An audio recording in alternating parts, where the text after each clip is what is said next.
안녕하세요. 안녕하십니까. 네.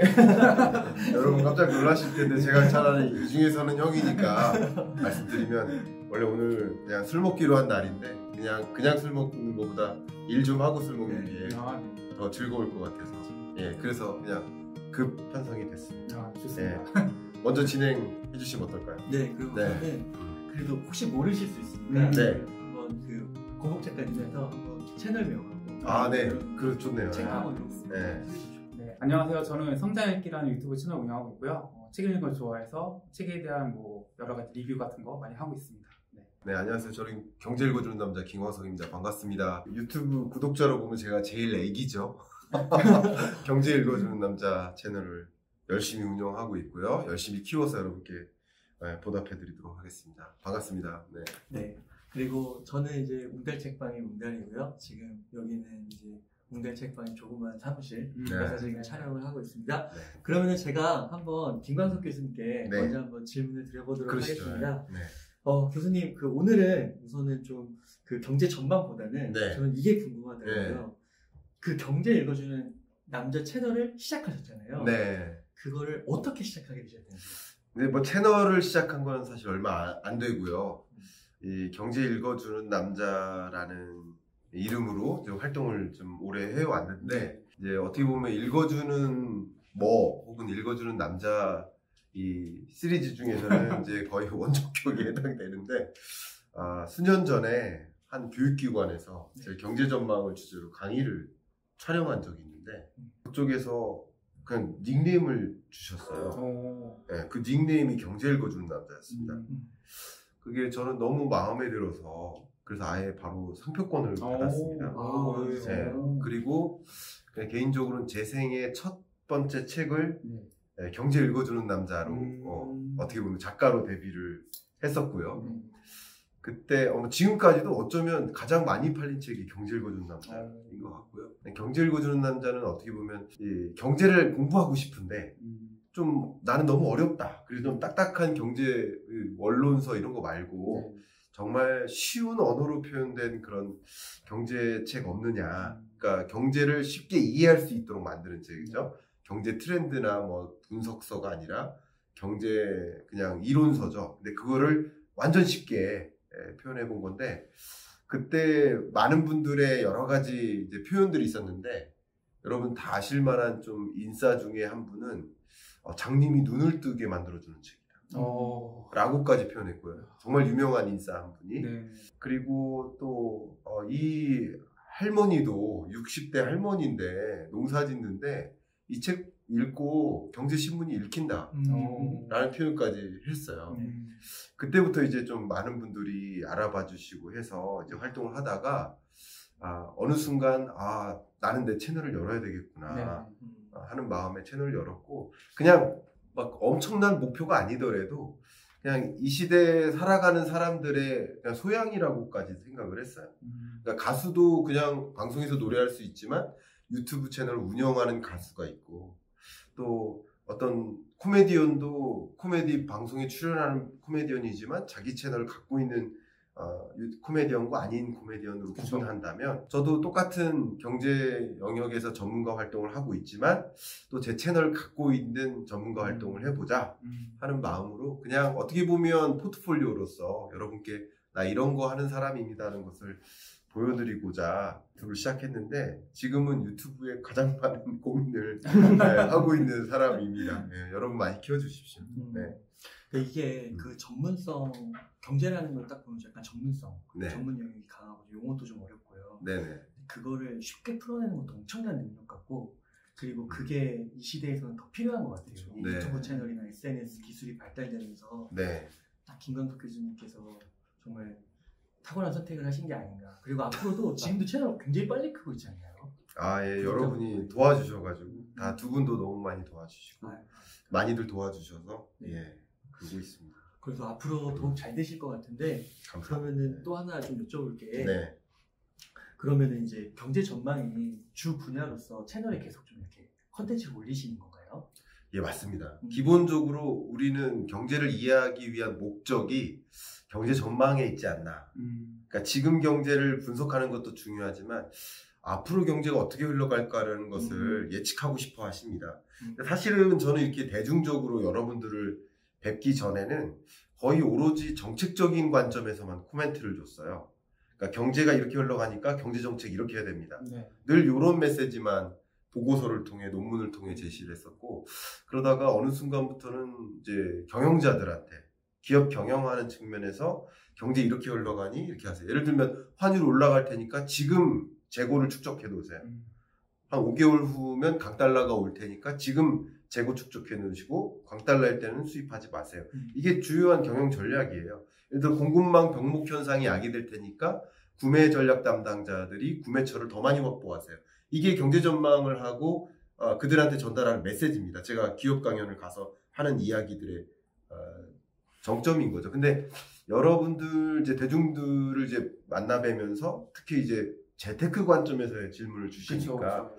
그러면 뭐 소위 언제 투자를 해야 되는지 네. 아니면 저축을 해야 되는지 주식을 해야 되는지 부동산을 해야 되는지 어떤 종목인지 이런 종류의 질문들을 많이 받다 보니까 지금은 이제 경제 전망이라는 것을 그런 관점에서 많이 말씀드리고 있는 과정인 것 같아요. 좀 부담스럽긴 하지만 여러분들께 어쨌든 이 경제 판단을 도와드리고 어떻게 이 판단하에 대응을 해야 될지를 말씀드리는 거라고 볼 수 있고요.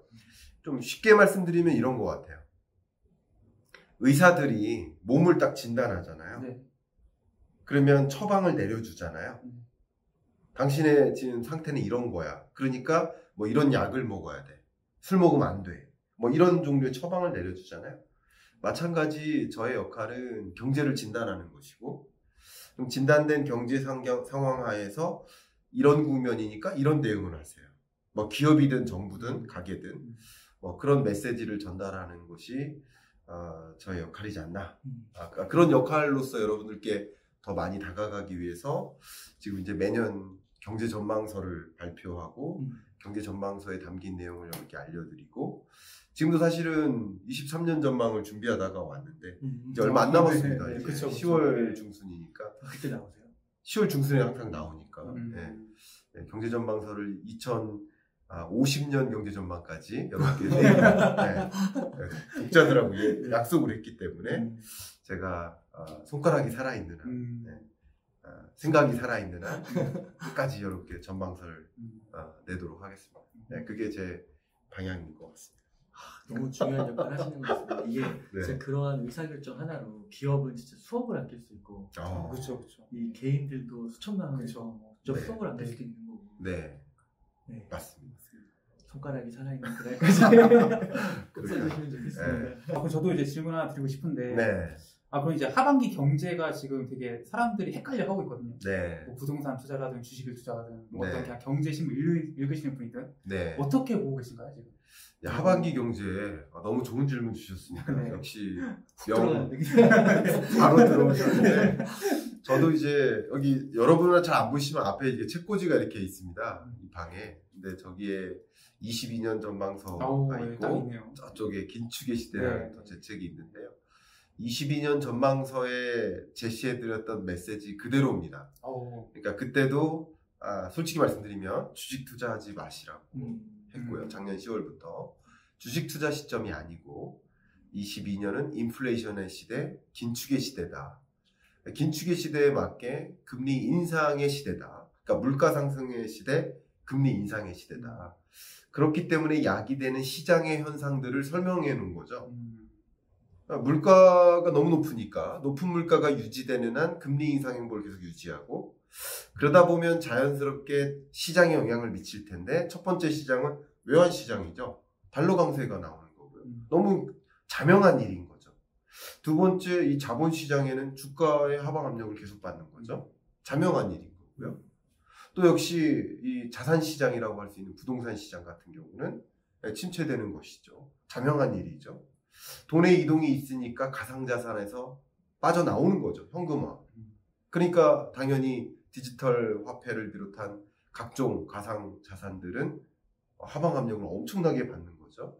그런 일련의 현상들이 그냥 이루어지고 있는 것이고, 물론 반등했다가 다시 또 떨어졌다가 반등했다 하면서 떨어지는 국면이지만, 그냥 저는 이런 국면에 굳이 그런 엄청난 불확실성을 안고 투자하려 하느냐, 주식 투자하려 하느냐라는 것을 말씀드렸던 거고, 누차 말씀드리지만 저는 그 시대를 규명했으면 좋겠고, 그 규명된 시대에 걸맞게 적절한 의사결정을 이렇게 해나가면 어떨까라는 것을 말씀드리는 것입니다. 그럼 이 영상을 보신 구독자분들한테 투자하지 말라는 말씀이신가요? 여러분 투자하지 않는 사람은 이 세상에 아무도 없습니다. 모두 다 투자하는 겁니다. 투자의 방법이 다른 거죠. 그러니까 포트폴리오가 다른 거죠. 그러니까 예를 들면 저축하고 있는 것도 투자고요. 그냥 집에 금고에다가 돈 묶어놓는 것도 투자입니다. 다만 각각의 안정성과 수익성이 다른 거죠. 위험과 수익성이 다른 거예요. 그러니까 가장 대표적으로 은행에 넣어놓으면 안정성은 제일 높죠. 그렇죠. 근데 수익성은 떨어지니까 기피했던 투자 대상인 것 뿐이죠. 근데 주식은 위험하죠. 원금 훼손이 있을 수 있으니까. 다만 투자 수익, 기대 수익은 높죠. 근데 이 두 가지만 놓고 본다면 22년은 저축 비중을 늘려야 될 때다라는 것이죠. 왜냐하면 쉽게 말하면 저축 수익률이 5%까지 올라갑니다. 그러면 은행의 저축만 해도 안정적으로 5% 수익을 제공해 주는데 굳이 주식 투자해서 5% 벌기가 힘든 시점에 주식 투자해야 될까라는 의문을 제기했던 거고요. 심지어는 제가 누차 말씀드리지만 이런 국면에서는 5%를 못 벌면 그건 마이너스 수익성이다라고 볼 수 있는 거죠. 기회비용을 고려해야 되니까. 네, 그런 것들을 제가 누차 말씀드리는 그런 국면이라고 좀 이해해 주시면 좋겠습니다. 네, 그래서 이제 그 고점 대비해서 많이 빠진 상태잖아요. 네. 그래서 어떤 분들은 지금 이제 싸졌으니까 네. 사면은 다시 올라가면은 그 예금 금리 5%보다 네. 높은 수익을 볼 수 있는 거 아니냐 이렇게 네. 생각할 수 있을 것 그러니까 같아요. 많이들 이게 생각하는 것이 네. 그 고점과 저점을 자의적으로 해석해요. 왜냐면 내가 매수한 시점이 고점이에요. 그렇죠. 소위 말하는 여러분 많이 전문 용어로 똔똔이죠. 똔똔을 맞추기 위해 주식 투자. 왜 그런지 주식 투자를 하냐 이거예요. 왜 그 많은 가진 고충과 많은 시간과 그런 걸 들여가면서 왜 똔똔을 이루기 위해 노력하냐 이거예요. 그게 이상하고요. 그리고 전 고점이 언제입니까? 제가 시대를 이해하라고 계속 말씀드리는 게 전 고점이 언제입니까? 기준금리 제로금리 시대 아닙니까? 완화의 시대예요. 2020년이요. 팬데믹 위기 터지고 위기를 극복하기 위해 제로금리를 도입했던 그 시점 아닙니까? 그때 주가가 폭등했던 거 10만전자 바라볼 때가 네. 그때예요. 그렇죠. 지금은 5만전자로 떨어졌잖아요. 네. 6만전자로 반등했다가 다시 떨어졌잖아요. 그럼 6만전자 다시 오고 하니까 이때는 저점이야. 그 저점을 누가 얘기하는 거죠? 그 점 혹은 그 가치가 형성된 구간의 시대적 상황을 이해하면 간단해지죠. 제로금리일 때 10만전자였고 빅스텝, 자이언트스텝 행보 계속 일어나고 잭슨홀 미팅에서 제롬 파월이 아직도 멀었다라는 메시지를 던지는 그런 과정에서 5만전자가 된 거지 삼성전자 종목이 잘못된 게 아니라는 거죠. 그러니까 시대를 규명하면 간단하다는 거죠. 그러니까 어쩌면 여러분이 이제 5만전자야. 이제 저점이야. 합리적 가격이야. 이걸 왜 자의적으로 해석하죠? 이 가격은 역시 거시경제에 달려있는데 그러니까 물론 선반영이라는 말씀을 하는데 선반영이라는 것도 여러분 제롬 파월의 잭슨홀 미팅에서의 그 표현을 하기 전까지 그 미팅에서의 연설을 반영시켰었습니까? 후반영 되잖아요. 계속 그러면 9월 초에 CPI 발표될 텐데 10월 중순입니다. 9월 중순이죠. 그럼 CPI 발표되죠. 그러면 역시 만약에 9.1%를 상회해버려요. 또 충격이. 그럼 또 충격이 오잖아요. 그렇죠. 그러니까 계속 22년 하반기는 고물가와 금리 인상의 반복되는 흐름이라는 거죠. 계속 누누이 말씀드리는. 그러니까 이 시대에서 이런 새로운 CPI 발표나 새로운 금리 인상 행보를 또 추가적으로 반영하는 과정에서 추가적인 조정이 있을 수 있어요. 물론 생각했던 것보다 빨리 물가 잡히고 빨리 금리 인상 속도를 주춤하게 만들면 빨리 주가의 반등이 있을 수도 있지만 그걸 예상하지 못한 채 그걸 선제적으로 반영되어 있는 것이다. 그렇게 해석할 수는 없는 것이죠. 역시 후행적으로 또 반영되는 과정에서 조정이 있는 것이라고 볼 수 있지 않을까 생각이 됩니다. 제가 개인적으로 우리 3자 회견인데 빨리 술 먹고 싶으니까 저 혼자 도미넌트하게 얘기하면 안 되니까 우리 그다음 이제 이 중에서는 형이잖아요. 우리 웅달님께 제가 저는 교수님 특집으로 좀 더 갔으면 좋겠는데. 아니 미래 전망. 아닙니다. 여러분들이 웅달님에 대한 인터뷰를 너무나 기대하실 거라고 생각이 들고 그래서 제가 질문을 좀 드려보고 싶어요. 제가 드리고 싶은 질문이 이겁니다. 경제 전문가들 정말 많이 만나셨잖아요. 네. 한 250명 정도. 네. 배운 것들이 분명히 있을 거라고 생각합니다. 네. 어떤 것들을 배우셨나요? 우선은 그 경제 전문가 분들도 확률이 기반하는 것 같아요. 그러니까 항상 맞으신 건 아닌 것 같고, 네네. 근데 이제 더 많이 맞추시는 경우가 있으신 것 같고, 네. 그런 게 좀 특징인 것 같고, 네. 그래서 이제 한 분 한 분을 이렇게 소개하기는 좀 그런 것 같고, 네. 제가 아직 정리가 덜 돼가지고, 네. 근데 이게 좀 종합을 해봤을 때 그런 생각이 들더라고요. 이게 주식 투자를 좀 중심으로 봤을 때는 네. 싸게 사는 게 제일 중요한 것 같다. 싸게 사는 어떤 타이밍에. 근데 그게 지금 교수님께서 말씀해 주신 거랑 잘 맞는 것 같아요. 그러니까 그 기업이 아무리 좋아도 예. 제가 볼 때는 그 매크로나 그 시대적 환경 네. 그거를 고려하지 않으면 참 이게 쉽지가 않은 것 같아요. 네. 네. 근데 또 이제 싸다고 판단했지만 그 판단조차도 틀릴 수 있는 그렇죠. 가능성이 있어서 예. 분할해서 사는 거.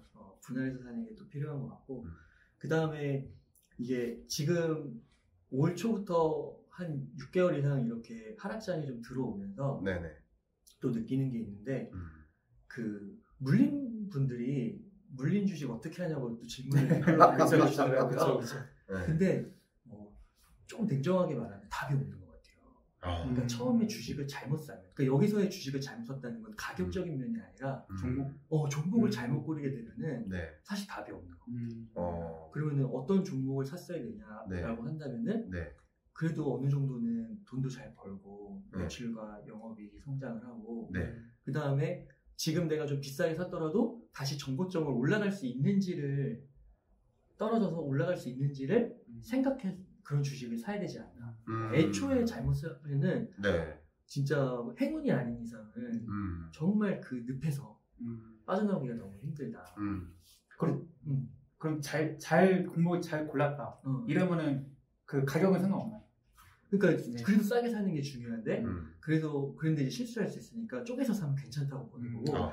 맨 마지막에 한 가지를 더 말하고 싶은 게 그래서 물려도 살 수 있는 주식을 사야 되는 것 같아요. 물려도 살 수 있는 주식. 가격이 내려가서. 그러니까 그래야 이렇게 정고점을 올라갈 수 있는 확신이 있으니까. 그렇죠. 물려도 내 돈을 더 넣어서 뭐 10% 마이너스 10% 20% 30% 될 때 계속 그 수량을 늘려나가는 거죠. 근데 애초에 잘못 사버리면은 그거를 이제 답이 없는 거예요. 물을 탈 수가 없는 거예요. 왜냐면 걔는 정고점을 다시 돌파할 수가 없으니까. 박세익 전무님의 코멘트를 많이 반영한 것 같은 느낌. 가준 씨가 앞에 매크로 얘기는 제 얘기고 컨닝한 것 같은데. 아니 그래도 250인을 만나셨으니까 그래도 더 많이 믿거나 더 많이 나의 어떤 생각에 영향을 미친 사람이 있을 텐데 앞부분 매크로 얘기할 때는 약간 제 얘기 같고 이 후반부는 박세익 전무님의 스타일이지 않을까. 그러니까 저도 이제 만나서 얘기해 본 결과 그런 뉘앙스가 좀 느껴졌거든요. 넘어갈까요? 네.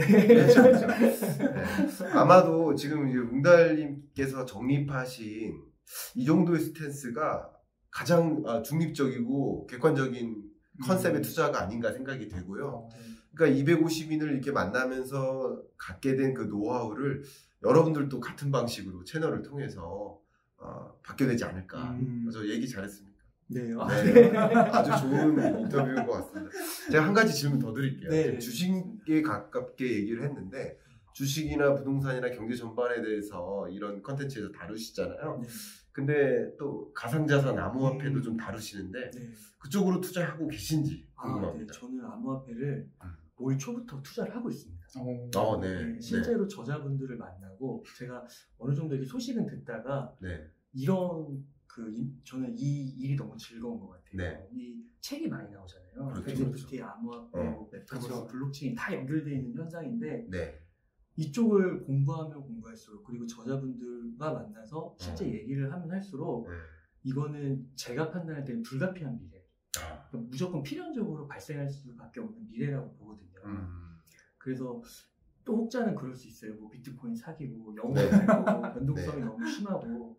근데 저는 이제 주식도 마찬가지인 것 같아요. 그 테슬라나 네. 애플이나 뭐 다른 주식들을 보더라도 아마존도 보더라도 네. 몇십 년을 기다가 네. 정말 테슬라 같은 경우는 코로나 이후에 뭐 진짜 한 1년 6개월 네. 동안 거의 18배, 20배 이렇게 올라오거든요. 네. 그러니까 그 변화와 뭐 주가, 뭐 그 코인의 가격, 뭐 암호화폐의 가격, 그게 이제 갭이 조금 늘어났을 뿐이지 미래는 거의 정해져 있다고 보기 때문에 그렇다고 해서 이제 100% 다 넣는 건 아니고요. 그래도 이제 포트폴리오를 구성해서 의미 있는 만큼의 이제 현금을 매달 적립식으로 사고 있습니다. 재밌는데요. 네. 저는 이제 돈 얘기 말고 좀 다른 얘기를. 제가 용달님 그 처음 알았을 때는 이제 영상 봤던 게 그 자기개발서 같은 거, 책 리뷰하시는 거 재밌게 봤거든요. 많이 배우기도 했고. 이제 그런 콘텐츠가 사실 이제 웅달책방에는 지금 거의 없고, 이제 주식과 이제 뭐 경제가 많잖아요. 이제 자기개발 콘텐츠 이제 안 다루시는 건지. 그 자기개발 훅 들어오는 거 같아요. 좋습니다. 네. 궁금하죠. 저도 궁금해지네. 그 자기개발 콘텐츠도 예전에 잘 됐죠. 네. 근데 제가 이제 저도 그건데 시대의 변화를 좀 읽은 게 코로나 이후에 그 재테크가 너무 중요해진 것 같아요. 그치. 왜냐하면 자기개발로 예. 분명 성공할 수 있는 길이 있거든요. 네. 근데 이제 어떻게 보면 자기개발의 끝판왕은 사업인데 아니면 여러 가지 엔잡을 해서 성공. 네, 성공을 경제적 성공. 경제적 네. 성공을 하는 건데 그게 이제 제가 볼 때 코로나 이후에는 그게 그러니까 노동소득과 뭐 투자소득이라고 자본소득이라고 하니까 이게 너무 압도적으로 변한 것 같아요. 자본소득 쪽이. 네, 자본소득 쪽이 그 환경에 있어서는. 그러니까 자연스럽게 그 전에도 자기개발이 한 7, 8 정도 했고 재테크를 이 정도는 했거든요. 그렇죠. 근데 이게 이제 비중이 역전이 된 것 같아요. 그리고 워낙 소비자분들도 이제 이 컨텐츠를 소비하시는 분들도 그쪽으로 포커싱이 됐고 특히 이제 내 집 마련 이슈랑 관련해서 집값이 폭등하다 보니까 네, 그렇죠. 내 집 내가 살 수 있나? 그러면서 너무 이제 그런 쪽으로 가게 되니까 이렇게 이제 비중을 이렇게 된 건데 근데 이제 또 요즘에 저는 또 되게 의미 있는 변화라고 하는 게 그 용어 중에 하나가 원화채굴이라는 용어를 쓰잖아요. 원화채굴? 그러니까 이게 전 처음 들어봤어요. 이게 이제 좀 많이 불리다 보니까 이 투자에서는 경제적 자유를 얻기가 쉽지가 않고 그쵸. 뭐 사회적 포지션을 좀 상하기가 쉽지가 않구나 하면서 네. 노동소득이 저는 그 원화채굴의 다른 말이 노동소득으로 다시 어느 정도 흐름이 비중이 옮겨진다라고도 그쵸. 이게 결국은 밸런스인데 점점 또 이렇게 가는 게 아닌가 싶은 거예요. 그래서 만약에 침체가 오래되면 그 가운데서 내가 경제적 자유나 뭐 사회적 지위를 올리고 싶다고 한다면 그때는 이제 또 자기개발, 내 직장의 소중함 이런 게 집중되지 않을까. 그 결론적으로 자기개발 컨텐츠 안 하시는군요. 그래서 지금은 조금 더 주식, 부동산, 암호화폐 쪽으로 이제 하고 이제 차차 자기개발 콘텐츠를 좀 늘려가는 방향. 제가 이제 우리 학교 선생님이니까 네네. 제가 이렇게 직업병이 갑자기 나오고 네. 잠깐 정리. 제가 왜 그러냐면 저는 바로 잡는 걸 좋아해요. 네. 이제 경제학의 정확한 용어상 노동소득이 사실 없어요. 그리고 자산소득이라는 단어도 없어요. 소득을 크게 네 가지로 분류해요. 재밌겠죠? 소득을 크게 네 가지로 분류해요. 재밌나요? 재밌습니다. 특집으로 가면 아니. 첫 번째 아까 노동소득을 정확히 얘기하면 근로소득이라고. 근로소득. 그 두 번째가 사업소득이에요. 그러니까 임금 근로자는 근로소득, 그쵸. 자영업자는 사업소득 이렇게 합니다. 그러니까 임대사업자도 사업소득, 임대사업소득 이렇게 들어가고요. 아마 자산소득은 이 세 번째 재산소득을 말씀하시는 거죠. 재산소득이라고 합니다. 그래서 여러분 주식 투자하거나 부동산 투자하거나 그런 투자소득을 얻는다. 그건 재산소득. 정확한 경제학 용어에서 그렇고 마지막 네 번째가 이전소득이라고. 이전소득을 또 두 가지로 분류하는데요. 하나가 공적 이전소득. 이 공적 이전소득은 예를 들어서 재난기본소득 받는다든가 아니면 기초노령 연금 같은 거. 이게 공적 이전소득, 받는 돈이에요. 그 사적 이전소득은 돈 줍는 거예요. 용돈 받거나 이런 것도 사적, 중요 이런 것도 사적 이전소득 이렇게 크게 네 가지 이렇게 제가 이런 얘기 해도 되나 모르겠어요. 갑자기 알아서 편집해 주세요. 갑자기 어려워졌습니다. 재밌잖아요. 우리 상식 자기 개발에서. 그럼 김광석 교수님은 제 얘기하지 마세요. 빨리 이제 제 특집이 아니니까 빨리 자 응답. 아니, 자, 네. 네. 경제를 전망하시는 분이잖아요. 네. 그 이분은 과연 어떤 소득이 가장 높을까? 궁금하거든요. 아, 예. 아, 이거 참 땀나는 얘기인데, 네, 저는, 예, 웅달님의 표현으로 바꿔서 얘기하면, 제 부분이 컷 편집될 수도 있으니까, 네. 말 바꿔서 얘기하면, 네, 노동소득이죠. 오, 경제를 전망하시는 분인데도. 근데 거의 비슷합니다. 자산소득하고. 거의 비슷한데, 예, 거의 비슷한데, 그만큼 노동소득이 많다는 거죠. 아니, 근데 그 얘기는 그러면은, 보통 이제 사람들은 경제 수준 지식이라는 게 네. 교수님보다 못하단 말이죠. 네. 그 일반적으로는 노동을 통해서 버는 게 훨씬 더 쉽다라고 이해될까요? 아닙니다. 그러니까 이렇게 하면 너무 죄송한 말씀인데, 네. 그만큼 이제 소득이, 네. 저는 오히려 소득이 상위 한 10% 안에 드시면 네. 투자 안 하시는 게 더 좋겠다고 생각하는 사람입니다.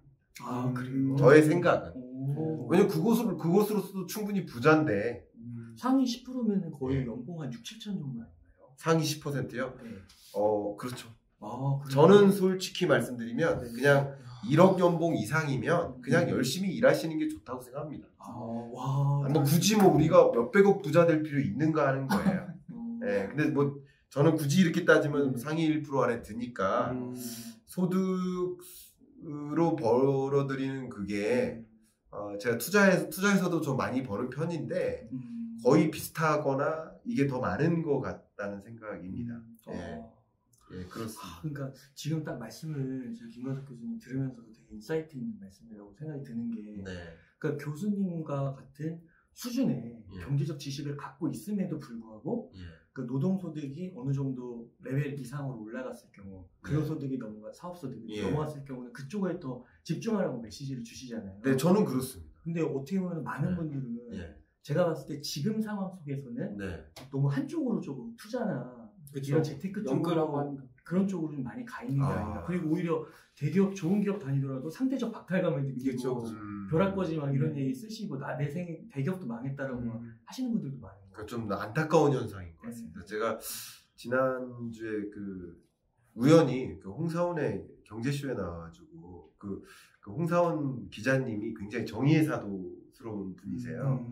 그래서 뭐 여러 가지 질문하다가 저도 한 번도 생각해보지 않은 질문을 받아가지고 답변을 드린 적이 있는데, 저는 오히려 이렇게 얘기하면 아마 많은 주식 투자자들이 정말 싫어하실 만한 표현인데도 그냥 소견을 말씀드리고 싶은데, 고금리 시대가 맞다고 생각하는 사람이에요. 왜냐하면 소위 말하는 예전 70년, 80년대 고금리 시대에는 많은 사람들이 정말 열심히 일했어요. 그리고 주식 투자나 이런 거 신경 쓸 필요가 없었어요.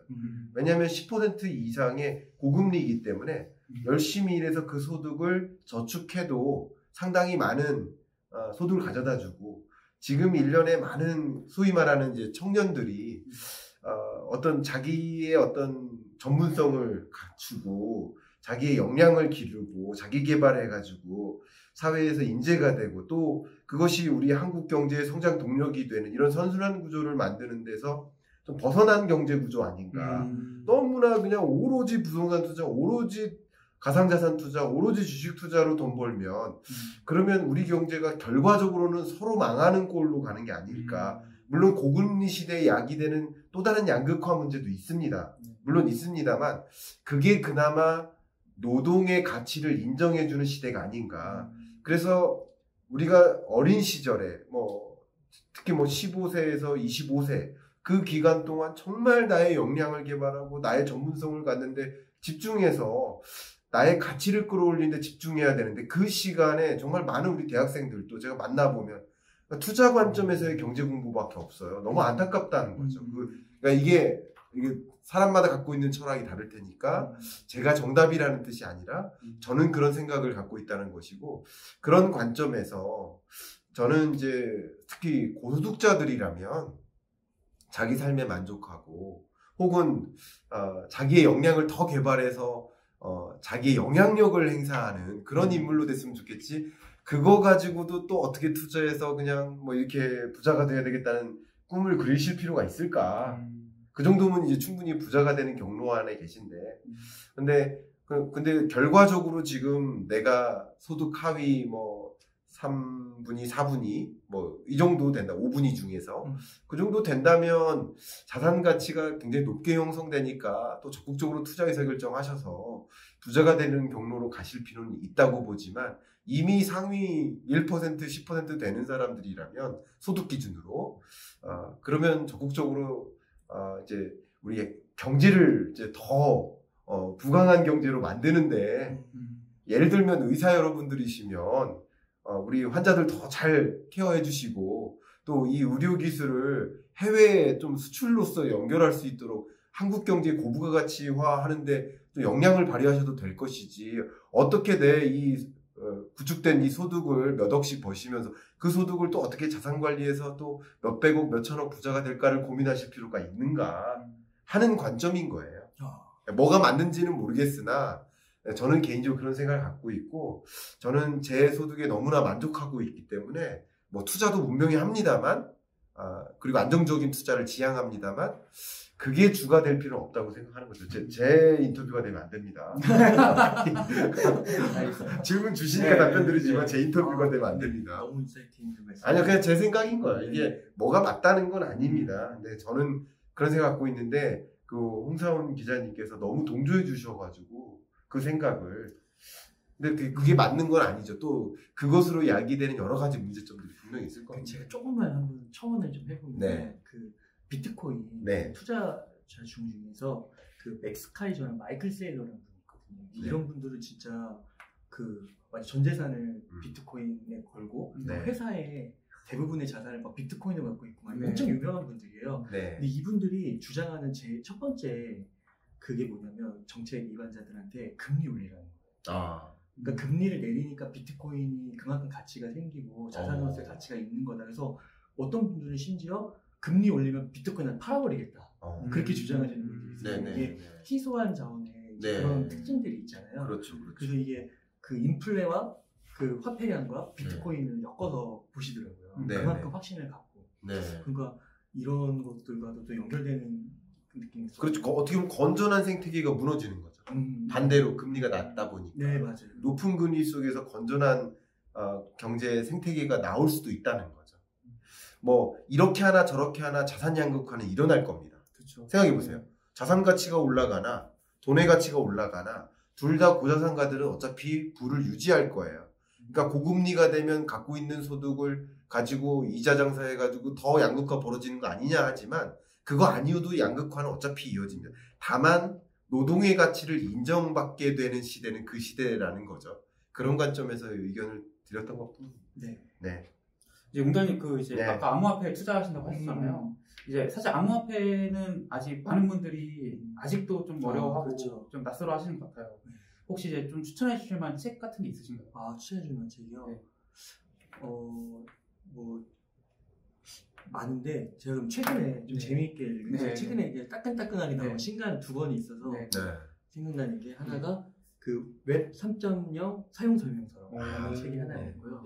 그다음 또 하나는 이제 그 GA 족보라는 책이 있어요. GA 족보? 네. 그 GA 족보는 이제 비트코인에 관한 책인데 그게 이제 그 족보가 있다는 거예요. 그러니까 비트코인이 어느 순간 뿅 튀어나온 게 아니라 그 역사적 배경 속에서 쭉 그 훑어 내려오거든요. 그래서 그런 2권 정도. 네. 어떤 내용인가요? GA 족보? 네. GA 제목이 너무 새로운데. 그 웹 3.0 협자는 아닌 거. 아니 전혀 아닙니다. 내용은 모르면서 농담이에요, 농담. 네. 이게 그럼 조금만 한번 제가 한번 이해하는 수준에서 말씀드려보면은 이게 웹 3.0 사용 설명서는 비트코인에 관해서만 책은 아니에요. 국한된 책은 아닌데 이게 이제 웹 2.0에서 3.0으로 넘어간다는 건데 그 2.0은 대표적으로 생각해보면 이제 그 플랫폼 사회, 그러니까 유튜브나 뭐 네이버나 우리나라로 치면 페이스북이나 이런 쪽이 이제 장악한 인터넷 세상, 그러니까 우리에게 너무 익숙한 지금의 세상인 거죠. 근데 여기서의 이제 문제는 약간의 그 소유권 그리고 이익을 뭐 공유하는 관점에 있어서 플랫폼이 너무 독식이 되는 거죠. 우리의 뭐 허락이 없이도. 그러니까 그런 면들을 견제할 수 있는 흐름이 웹 3.0이고 그게 이제 블록체인 기술하고 연결되면서 또 블록체인 하면 또 이제 비트코인이 또 블록체인 기술을 또 활용해서 그 장부, 분산 장부를 만든 거잖아요. 그러면서 또 이더리움 막 나오게 되고. 그래서 그 현상이 다 엮여져 있는 이 3.0인데 공부하면 공부할수록 너무 재밌는 그래서 처음에 제가 대학교 다닐 때 이메일이 막 나오고 조금 지나니까 프리첼라고 했거든요. 그러니까 그때의 느낌이에요. 그 네이버 막 경쟁하다가 네이버가 딱 이기는 그러니까 지금도 어떤 블록체인이 어떤 암호화폐가 이제 그거에 선정을 해서 자리를 잡을 것인가. 그러니까 거기서 이제 대박이 나오잖아요. 그렇죠. 하나는. 근데 그게 또 투자적 관점도 있지만 우리의 실생활을 바꾸잖아요. 그래서 그런 게 바로 웹 3.0 사용 설명서고 지혜 조건 아까 말씀드린 대로 비트코인을 중심으로 쭉 풀는 거. 재밌네요. 그래도 우리 권복 작가님의 또 코멘트도 여러 가지 들어야 되니까 아마 여러분들이 계속 기다리셨을 것 같아서 제가 먼저 질문 드릴게요. 그냥 권복 작가님이 지금 운영하고 계신 채널 성장 읽기 아닙니까? 굉장히 호감 가는 그런 느낌의 어감을 담은 그런 채널명인데 이걸 시작한 배경이나 이렇게 이름을 정한 배경이나 그런 것들이 있는지. 저는 일단 책을 읽는 걸 그냥 좋아하는 걸 20대 깨달았어요. 근데 이제 스스로 나는 책 읽는 게 좋다. 그러니까 스스로 알았기보다는 이제 제가 도서관에 최다독자상 받았습니다. 대학교 때 최다독자상 뭘 받았어요? 네, 2, 3, 4학년 때. 그래서 그때 1등을 해가지고 그때 이제 깨우쳤어요. 그 전까지 몰랐고. 그래서 이제 난 평생 책만 읽고 살고 싶다라는 생각이 있었고. 근데 이제 문제는 책을 읽으면 누가 돈을 주냐 이거죠. 이게 그냥 말 그대로 읽으면 끝나는 거잖아요. 이거는 먹고 살 수가 없잖아요. 그러다 보니까 제일 먼저 했던 건 책을 쓰자. 그래서 책을 썼죠. 그래서 책을 쓰죠. 근데 책이 팔려야 돈이 되죠. 잘 안 팔리죠. 그러니까 이거 안 되겠구나. 그 2권을 썼죠, 책을. 그렇군요. 2권은 안 팔리는구나. 그걸 알고서 이제 책 이름이 뭡니까? 2권. 처음이 나는 직장 대신 아버지가 부동산 월급 받는 나라 부동산 책이었고. 그거 대충 얘기하면 안 돼. 제대로 또박또박 얘기해 주셔야. 네, 알겠습니다. 나는 직장 대신 아버지가 부동산 월급 받는다. 나는 부동산 투자하기에 대한 책이었고. 두 번째가 이제 토익 공부와 돈 공부라는 대학생 이제 재테크 입문서를 썼었는데. 그럼 2권. 그게 크게 이제 냈는데 어쨌거나 그렇게 잘 되지 않았다. 그걸 느끼면서 이게 책을 팔아서 먹고 산다는 게 굉장히 어려운 일이구나.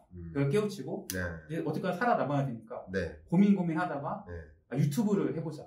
이렇게 해서 한 게 이제 성장 읽기가 탄생됐습니다. 그렇군요. 그래서 이제 책을 읽으면서 이제 영상을 만들면은 돈이 되겠지라는 생각으로 5년째 하고 있습니다.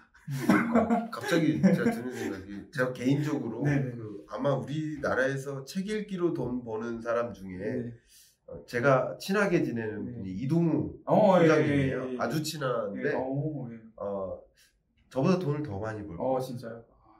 그건 이제 책 읽은 그 메시지를 B2B로 기업에게 컨텐츠를 주는 방식이죠. 참고로. 전 B2C. B2C니까. 그렇게 해서 이제 시작을 했습니다. 그러니까 비즈니스 모델에 대해서 한번 생각해봐 주시고요. 제가 갑자기 드는 질문이 있는데 어쨌든 이제 독서를 가지고 유튜브를 진행하시는 거잖아요. 뭐 좋은 점도 있고 나쁜 점도 있을 것 같은데 아마 이제 웅달 책방을 이제 보시는 분들이나 뭐 제 성장일기 보시는 분들이 궁금해하실 것 같아요. 책으로 유튜브를 한다? 어떨까? 그러니까 제가 뭐 공감하실지 모르겠습니다만 일단 첫 번째 좋은 점은 컨텐츠 고갈이 없는 것 같습니다. 그러니까 많은 분들이 이제 고민을 하세요. 나 이거 찍으면 이제 다음 거 찍지? 이런 거를 많이 고민하시는데 우리나라 이제 그 책 자체가 워낙 많이 나오잖아요. 그러니까 이제 뭘 찍어야 될지 이런 고민은 사실 잘 없습니다. 그러니까 그중에 어떤 게 반응이 좋고 어떤 게 인기가 있을까 이건 좀 고민할 수 있어도 컨텐츠 자체에 대한 그 고갈에 대한 고민을 하지 않는다. 이런 면에서 봤을 때는 무궁무진한 이제 샘과 같다. 컨텐츠 소재가. 북튜버 관심 있으신 분은 너무 좋은 조언일 수 있겠네요. 두 번째는 물론 이제 한다고 다 잘 되진 않겠죠. 잘 되지 않아도 그 컨텐츠를 만들면서 자신이 성장하게 된다는 겁니다. 그 책을 읽고 뭐 더 나아가서 인터뷰까지 하게 된다면은 책에 써있지 않은데 궁금한 거 물어봄으로써 내 성장이 이루어질 수는 있다.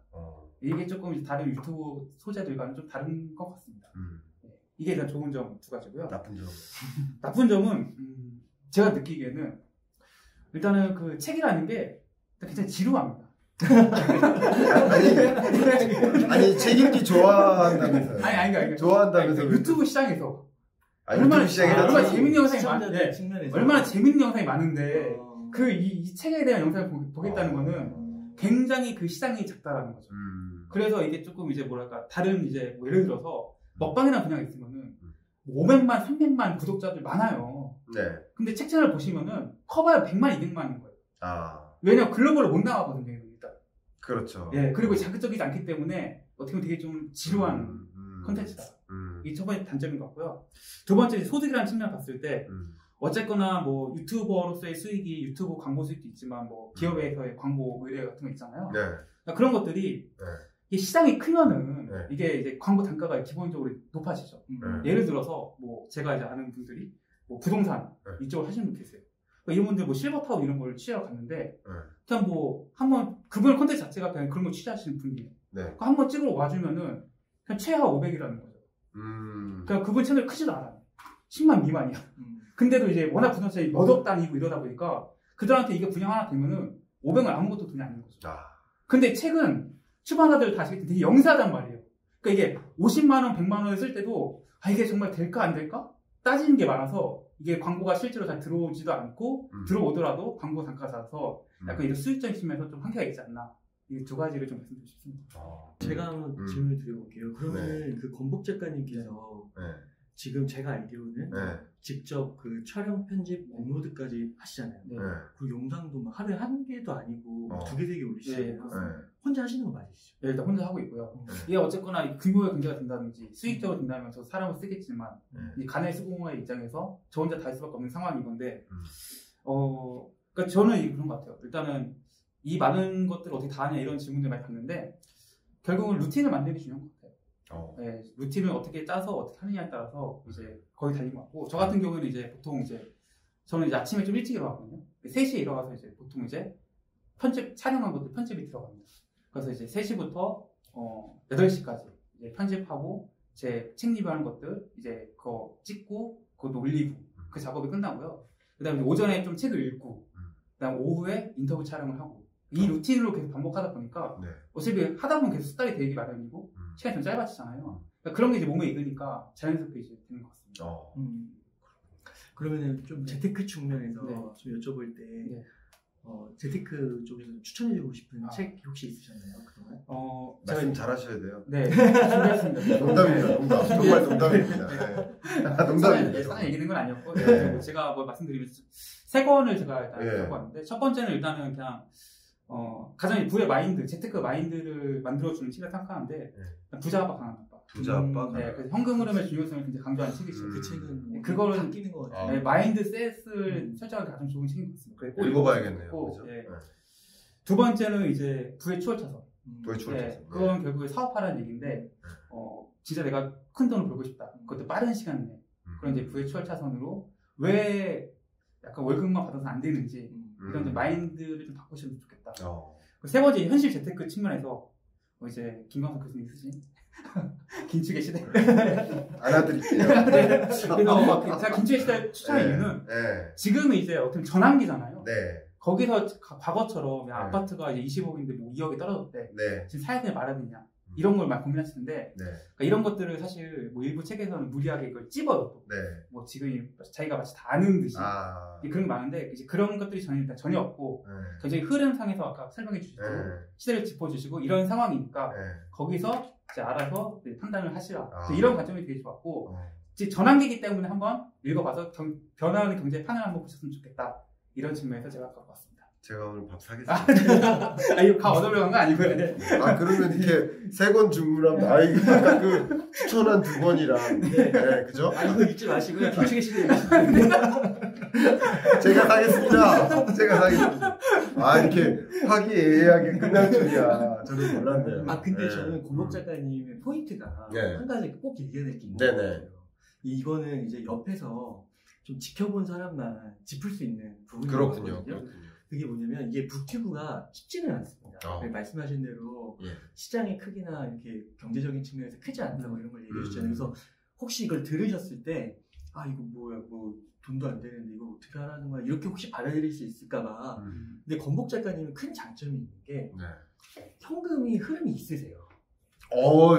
그 2권의 책을 쓰셨다고 했잖아요. 근데 그 한 책이 아버님하고 같이 부동산 투자를 성공을 했어요. 그래서 다가구를 운영하고 있으세요. 그러니까 그 지분 가치도 크거든요. 그래서 그 생계에는 달리 보이네요. 그 생계에는 그게 큰 문제가 없어요. 그러니까 이제 그 북튜브처럼 자기가 좋아하고 이런 거 이제 매진을 할 수 있는 거고 그렇게 또 소득이 아예 안 나오는 게 아니라 제가 또 옆에서 들었을 때는 또 웬만큼 나와요. 계속 지금도 강남구청 이런 데랑 일도 하고 계시고. 그러세요. 이제 자체 수입은 이제 기대하시는 것보다 작을 수 있다라는 걸 말씀드리고 싶고 어쨌거나 저는 지속 가능성이 가장 중요하지 않나 생각을 합니다. 그래서 그 이제 그 말씀하신 부동산은 김광석 교수님 설명에 따르면 이전 소득이지 제 소득은 아니잖아요. 네, 이전 소득이 받으신 거예요. 예. 투자할 때도 같이 하셨어요. 네, 그쪽 같이 했지만 어쨌거나 이제 결과적으로 이전 소득이다. 이전 소득 더하기 재산 소득인 걸로. 네네. 사업 소득까지, 임차 소득까지 네. 하면 세 가지 소득. 네. 예. 아마 그거 편집될 것 같아요.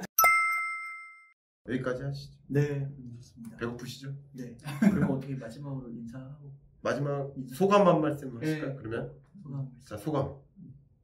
제가 먼저 할까요? 네, 제가 개인적으로 너무나 좋아하고 그리고 이제 뭐 카톡방에서도 많이 이제 떠들고 그리고 제가 조그만 유튜버로서 많이 조언도 구하고 했던 분들과 다양한 이제 재밌는 이야기 나눌 수 있어서 참 좋았고 여러분들께서도 오늘의 대화를 통해서 뭐 여러 가지 관점에서 생각을 할 수 있는 좀 도움이 될 수 있는 그런 시간이 됐으면 좋겠습니다. 마무리하겠습니다. 저도 이제 3명에서 새로운 건 처음입니다. 그래서 굉장히 좀 새로웠고 좀 좋은 자리 만들어요. 김광석 교수님과 문단이 그리고 문단 혹시 인터뷰를 받아보신 적이 있으신가요? 저는 고용. 그럼 첫 인터뷰. 이렇게 함께해줘서 감사합니다. 네. 저도 오늘 너무 재밌었던 것 같고 맨날 이제 막 그 재테크 쪽에 질문만 하다가 이렇게 좀 자유롭게 질문을 오고 갈 수 있어서 너무 좋았던 것 같고 그래서 시청자분들 되게 신선하지 않나요? 다음에도 또 좋은 게 다음에 시즌2 한번 하시죠. 그때는 정말 발주하면서 그래도 되지 않을까. 그러면 또 다음에 뵙도록 하겠습니다. 또 뵙겠습니다. 네, 감사합니다. 감사합니다.